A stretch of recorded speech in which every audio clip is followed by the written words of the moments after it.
കിഫ്ബിയിൽ സർക്കാർ വൻ അഴിച്ചുപണി നടത്താൻ നീക്കം. കഴിഞ്ഞ 10 വർഷമായി കേരളത്തിന്റെ വികസന പ്രവർത്തനങ്ങൾക്ക് കിഫ്ബിയായിരുന്നു ഒറ്റമൂലി.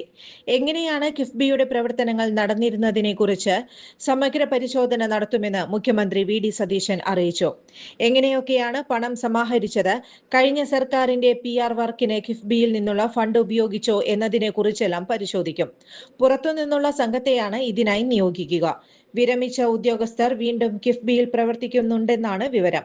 1 ലക്ഷം രൂപ വരെ ശമ്പള ഇനത്തിൽ കൈപ്പറ്റുന്നുണ്ട്. സാങ്കേതിക പരിജ്ഞാനമുള്ളവരെ മാത്രം നിലനിർത്തി മറ്റുള്ളവരെ പിരിച്ചുവിടണം. കേന്ദ്ര സർക്കാരുമായി ഒരു ഏറ്റുമുട്ടലിന് ഉണ്ടാകില്ല. ഒരു സ്വതന്ത്ര ധനകാര്യ സ്ഥാപനമായ കിഫ്ബിയെ വേണ്ട വിധത്തിൽ വരും കാലങ്ങളിൽ പ്രയോജനപ്പെടുത്താനാണ് പുതിയ സർക്കാരിന്റെ തീരുമാനം. കഴിഞ്ഞ 10 വർഷമായി കേരളത്തിൽ നടന്ന ചെറുതും വലുതുമായ എല്ലാ നിർമ്മാണ പ്രവർത്തനങ്ങളിലും പ്രധാന പങ്ക് വഹിച്ചിട്ടുള്ളത് കിഫ്ബിയാണ്.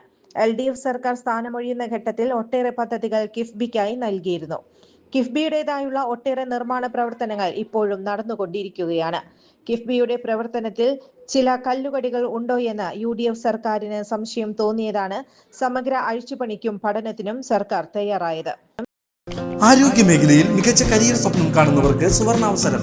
വടക്കാഞ്ചേരിയിലെ പ്രശസ്ത എല്ലുരോഗ വിദഗ്ധനായ ഡോക്ടർ പ്രേംകുമാർ വിയുടെ നേതൃത്വത്തിൽ പ്രവർത്തിക്കുന്ന മാക്സ് കെയർ ഹോസ്പിറ്റൽ പുതുതലമുറയ്ക്ക് മികച്ച ജോലി സാധ്യതകൾ ഒരുക്കുന്ന BSS അംഗീകൃത ഡിപ്ലോമ കോഴ്സുകളായ first aid and patient care, medical laboratory technician, X ray technology, pharmacy assistant എന്നീ പാരാമെഡിക്കൽ കോഴ്സുകളുടെ 2026-28 ബാച്ചിലേക്കുള്ള അഡ്മിഷൻ ആരംഭിച്ചിരിക്കുന്നു.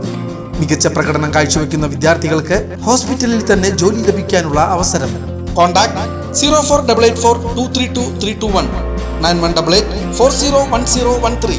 കൂടുതൽ വാർത്തകൾക്ക് ഞങ്ങളുടെ ചാനൽ സബ്സ്ക്രൈബ് ചെയ്യുക. ഫേസ്ബുക്ക് ഫോളോ അപ്പ് ചെയ്യുക. വാർത്തകൾ വേഗത്തിലറിയാൻ Anytime News.